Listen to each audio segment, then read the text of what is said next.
कर लेते हैं, इसकी जमीनें खत्म कर लेते हैं। इसका कसूर ये है इसने आपको वोट दिया है सर, इसका कसूर ये है इसने मुझे वोट दिया है, इसका कसूर ये है ये आज आप जलसे में आए, इसका कसूर ये है ये दो भीड़ के साथ इसने वफा की, उनके कत्ल के साथ ये उठ के खड़े हो गए, लेकिन इंशाल्लाह आप उठ के खड़े होंगे।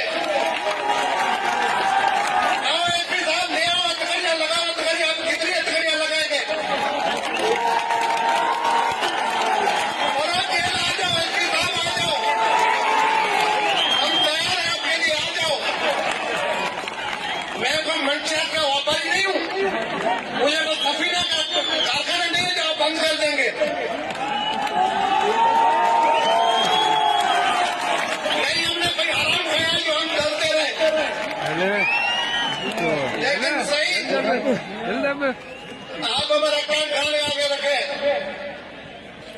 प्राइम मिनिस्टर के आगे रखे, आप मुल्क के प्राइम मिनिस्टर हैं। 18 तरमीम हुई तो क्या मुल्क से अलग हो गया क्या?